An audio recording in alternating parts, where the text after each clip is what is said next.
Hola, buenas noches. Este es su programa Odontología para Todos y yo soy su conductor, el doctor Luis Fernando Treviño.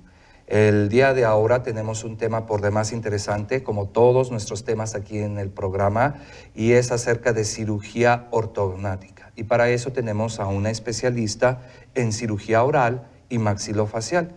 Y siendo esta especialidad una rama de la odontología que tiene una gran diversidad de tratamientos donde se enfocan no nada más a la cavidad bucal, donde tratan extracciones de terceros molares complicadas, extracciones simples, eliminación de patologías, quistes, tumores, etcétera, pues también tiene una aplicación muy importante para lo que es el macizo óseo-facial, que son las estructuras de la mandíbula, la maxila y cómo repercuten en nuestra anatomía, en nuestra fisiología, es decir, en el funcionamiento de nuestros órganos. Bienvenida, doctora Norit Reséndez Santillán. Gracias, doctor. Es un gusto tenerte aquí con nosotros, Norit, otra vez.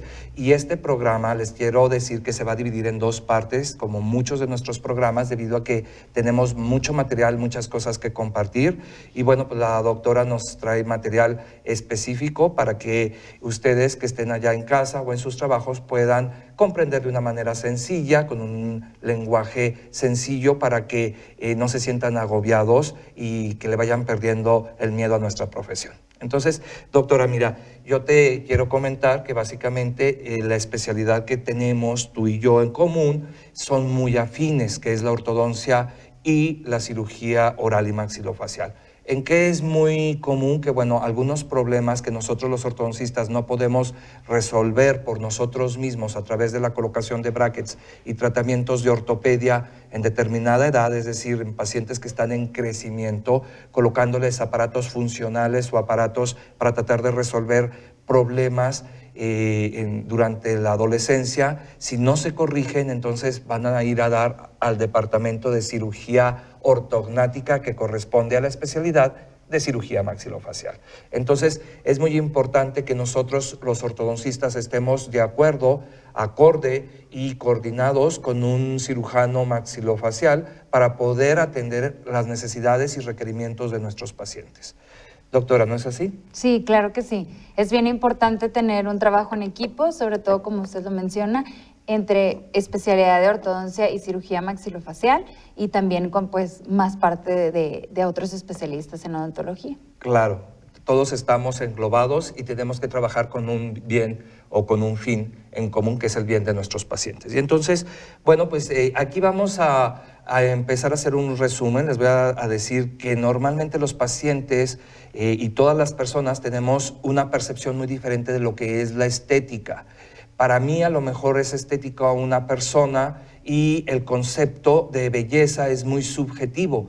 ¿Por qué? Porque para lo que a mí me puede ser hermoso y muy bello, para otra persona a lo mejor no le puede parecer tanto y tiene su propio concepto de belleza y de estética. Es por eso que entonces hay ciertos parámetros que nosotros debemos de seguir para que así no nos perdamos y podamos entonces hablar un idioma universal en cuanto a los requerimientos de nuestros pacientes y nos podamos entender para poder así dejar con ciertas normas y estos parámetros que mencionamos a nuestros pacientes que están con una anomalía, a veces con alguna deformidad, y es por eso que requieren la cirugía ortognática. Y entonces la doctora nos trae una primera fotografía y quisiéramos que nos explicaras, doctora.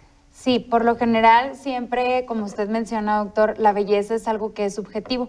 Sin embargo, pues hablando ahorita de cirugía ortognática, la misma palabra de cirugía ortognática nos refiere acerca de, bueno, ortognática significa o se deriva del griego ortos, que significa recto, y natos, mandíbula. Entonces, en sí, la finalidad de una cirugía así es alcanzar las proporciones faciales adecuadas o simétricamente correctas. Como lo vemos en la pantalla, existe un análisis de la simetría facial en la que podemos ver que el paciente va a dividirse en varios tercios o quintos de su cara para ver si el lado derecho con el lado izquierdo van de acuerdo o en una proporción similar y que se resume en algo estético y bonito para el ojo de, ya sea de expertos como usted, que también es ortodoncista, y otros expertos en cara, como nosotros los cirujanos maxilofaciales, y también con los pacientes entre ellos mismos o bien con la gente común, ¿verdad? Como vemos aquí, pues eso es una fotografía de una modelo en la cual, pues si hacemos un análisis, esta modelo pues cumple con estos parámetros de la belleza. En realidad, bueno, es muy difícil cumplir al 100% con todos los parámetros, Norit, y la verdad es de que tenemos que permitirnos tener cierta desviación estándar, es decir, tener ciertas imperfecciones. ¿Por qué? Porque nadie tenemos la simetría completamente perfecta. Lo que sí, bueno, está comprobado científicamente que hay una ley de evolución, una teoría de evolución, que los seres humanos tendemos a escoger nuestra pareja sentimental en base a la simetría, porque esto nos asegura, a la simetría de la proporción, esto nos asegura la perpetuación de la especie. Y entonces esto lo hacemos de forma inconsciente. Y cuando se nos parece a alguien atractivo, independientemente de si es de tez morena o de tez clara, si es de ojo chico o es de ojo grande, independientemente de factores de raza, de color de piel y factores que a lo mejor no tienen tanta importancia, tendemos a escoger a nuestra pareja en base a simetría y proporción. Y entonces la doctora aquí nos presentó algunas fotografías de esta modelo y donde pues a veces tomamos estos parámetros como el ángulo nasolabial, donde se ve la abertura de la nariz con respecto al labio y que depende muchas veces pues bueno de la proyección que tenga la propia nariz o de la posición del labio que está dictada ya sea por el hueso maxilar en sí o bien por la posición de los dientes cuando están muy salidos o muy, nosotros llamamos protruidos o proinclinados. Entonces, yo te quiero preguntar, Norit, ¿cuáles son los pacientes candidatos para hacerse este tipo de cirugías, cirugía ortognática? Bueno, independientemente de la forma en que se vea la cara de un paciente, en cuanto hablamos ahorita de simetría de su cara, es importante saber que esto probablemente si hay algo, como se menciona, una deformidad, no solamente se refleja en la cara, sino lo principal que es nuestra área en los dientes. Entonces, un paciente candidato no es solamente aquel que se vea con proporciones de cara malas o inadecuadas, sino también la estructura funcional de su mordida, que quiere decir la forma en que se complementa o se cierra la mandíbula en contra del hueso maxilar. En este caso, pues si no hay una concordancia entre estas arcadas, o sea, entre los dientes de la parte de arriba y los dientes de la parte de abajo, pues no va a haber una función masticatoria adecuada y por consecuencia, pues a veces los pacientes tienen desnutrición o bien tienen, al contrario, obesidad. ¿Por qué? Porque no pueden masticar bien sus alimentos y por lo tanto, pues no son funcionalmente adecuados para, digamos, alimentarse. Y además tienen problemas de articulación temporomandibular, que es un problema muy común que padece la gente que ni siquiera a veces lo sabe y ahí andan a veces recurriendo al otorrinolaringólogo pensando que tienen problemas de oído y no, en realidad es muy común que las personas que tengan este tipo de desarmonías vayan desarrollando una degeneración de la articulación. Entonces es muy importante además por la cuestión no nada más estética, pero sí repercute en la autoestima. Yo les quiero decir que es muy importante por la cuestión, como dice la doctora, principalmente funcional, pero también, ¿por qué no? Hay que darnos la oportunidad de querernos y vernos mejor para que se incremente nuestra autoestima. Y bueno, para esto yo te quiero preguntar, ¿qué parámetros se siguen para saber cuándo se opera maxila? O sea, cuándo se opera la mandíbula, cuándo debes de operar las dos. A veces incluso hay un procedimiento que se llama mentoplastía comúnmente, que el nombre creo correcto es genioplastía, para poder proyectar más el mentón, hacer la dimensión del tercio inferior un poco más chico, más grande, para personas que tienen la cara corta, larga, o que queremos proyectar el mentón para darnos un poco de personalidad. Claro, existen diferentes estudios que se realizan previos o análisis a que se decida que se va a operar, si se va a mover un solo hueso, si va a ser un movimiento de dos huesos o bimaxilar, que comúnmente le llamamos así, o bien también el movimiento del mentón. ¿De qué depende? Pues del análisis fotográfico con el análisis radiográfico o imagenológico más bien, porque en la actualidad nosotros nos basamos en medidas, digamos, en proporciones áureas, como usted también lo mencionaba, en proporciones faciales, pero aún así, a la vez que hacemos medidas en los los estudios de imagen, llámense radiografías, tomografías u otros estudios tridimensionales, también nos basamos mucho en el aspecto facial del paciente. Y otra cosa importante es que, como usted mencionaba, esta cirugía en muchas ocasiones también va enfocada a un tratamiento que va más allá de lo estético y funcional, sino que en algunas ocasiones hay pacientes incluso que tienen ronquido o que tienen problemas para respirar durante la noche, y eso también es importante. La evaluación de la vía aérea también se hace en este tipo de procedimientos para saber qué pauta nos va a dar para poder mover la mandíbula, mover el maxilar, es decir, el hueso de arriba, o bien mover el mentón para mejorar todo en el paciente. Yo siento que, bueno, en realidad muchos pacientes, por decir que tienen la mandíbula muy pequeña, mandíbula muy corta, casi que, digamos, y yo a veces lo explico como tener la cara un poquito como de ave, de pajarito, que el mentón está muy pegado a lo que es el cuello. Claro. Entonces, la lengua no se alcanza a colocar en una correcta posición y entonces baja la posición y el paciente, como tú lo mencionas, no deglute bien, no come bien, se pasa los alimentos enteros. Pero claro, estos pacientes, como no saben lo que es tener una correcta función, no se dan cuenta hasta que les llegan a corregir este problema, que entonces sí vuelven a nacer prácticamente, ¿verdad? Entonces, y vuelven a nacer en muchos aspectos, yo se los puedo asegurar.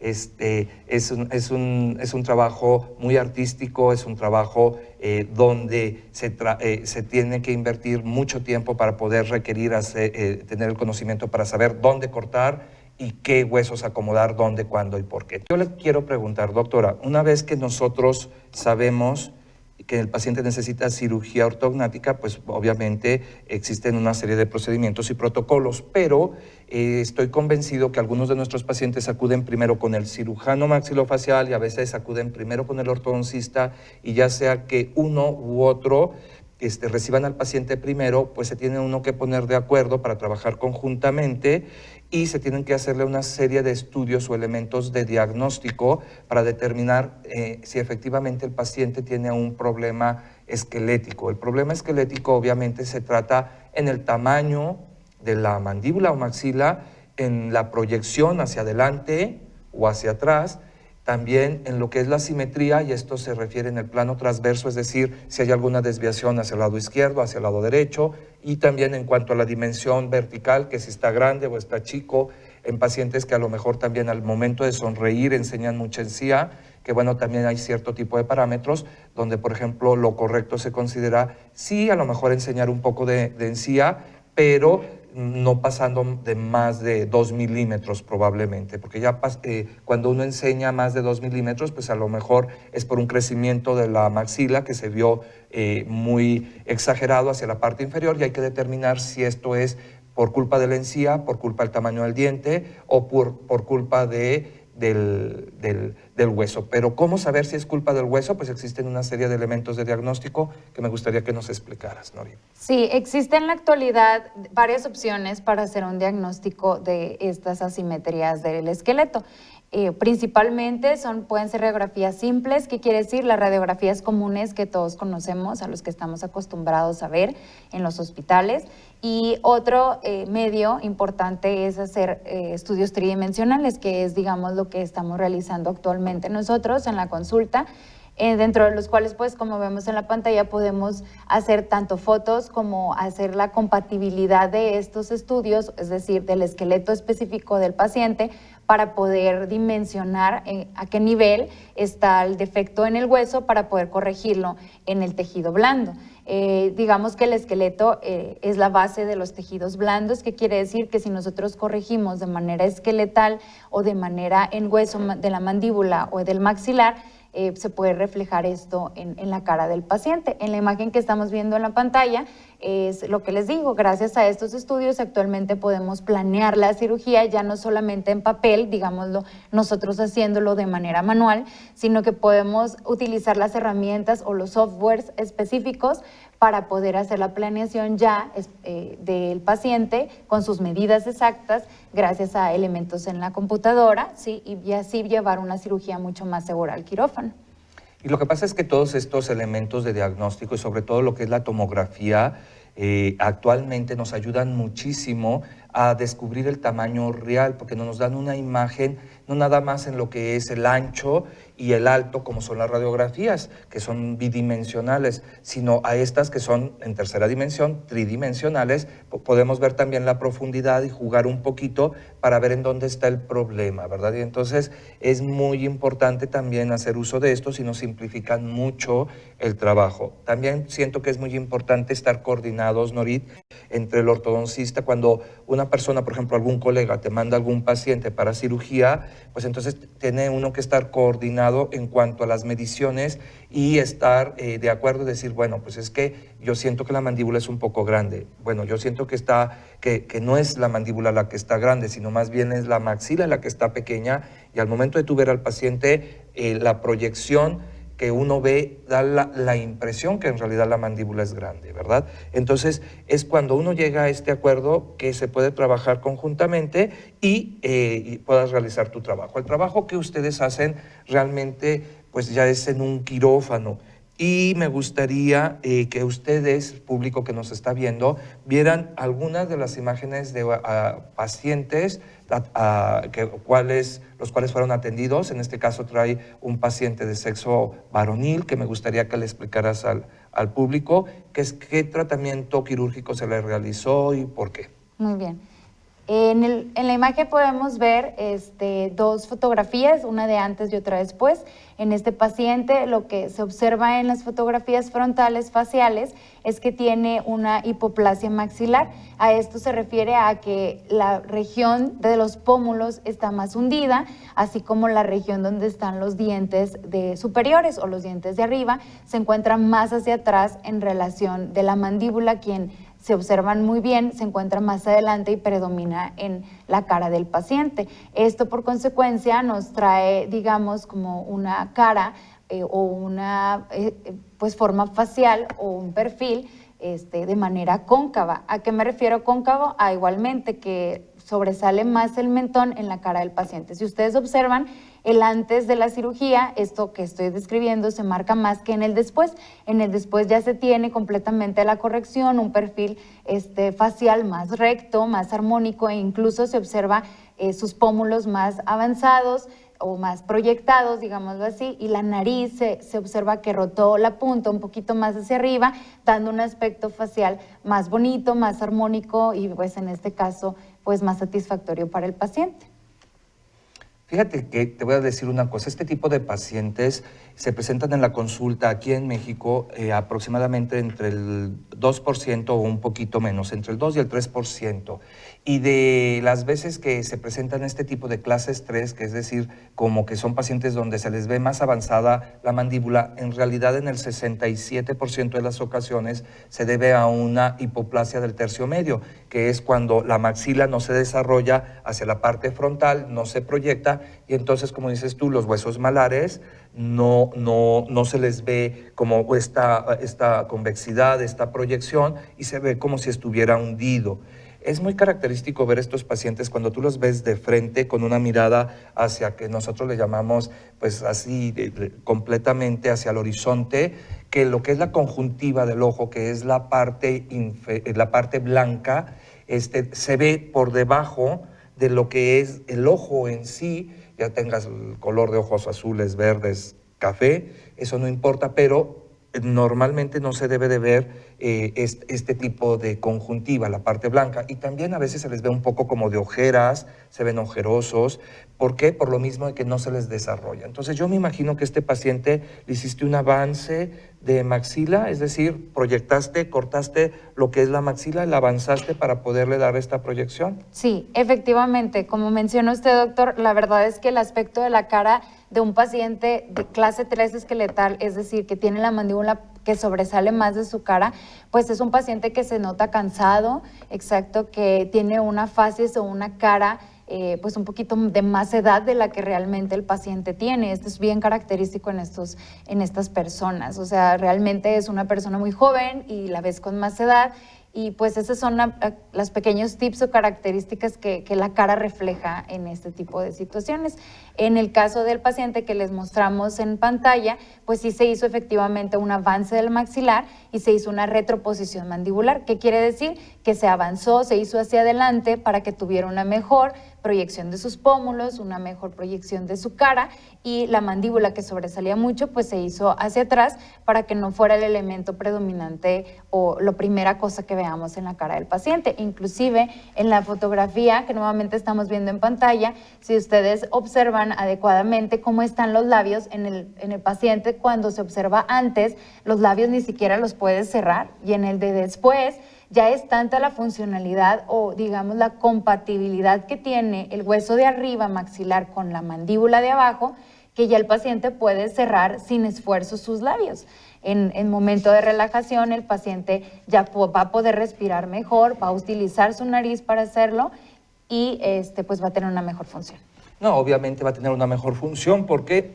Porque son pacientes que tienen una mordida cruzada anterior, es decir, los dientes de abajo sobresalen sobre los dientes de arriba, y entonces al momento en que tú le devuelves una buena funcionabilidad, una buena función, que la gente le llama mordida en casa, pero en realidad nosotros le llamamos la oclusión, la forma como engranan los dientes. Entonces, una vez que se le devuelve esta función al paciente, pues obviamente todo empieza a acomodarse y, bueno, le estás evitando que vaya a tener un problema de articulación a un futuro, le estás evitando, obviamente, que este paciente vaya a tener otros problemas de deglución, de alimentación, que es muy importante. Entonces, estos son casos muy interesantes y obviamente los vamos a esperar en la segunda parte de este programa muy interesante sobre pacientes que se operan o que necesitan cirugía ortognática para su corrección.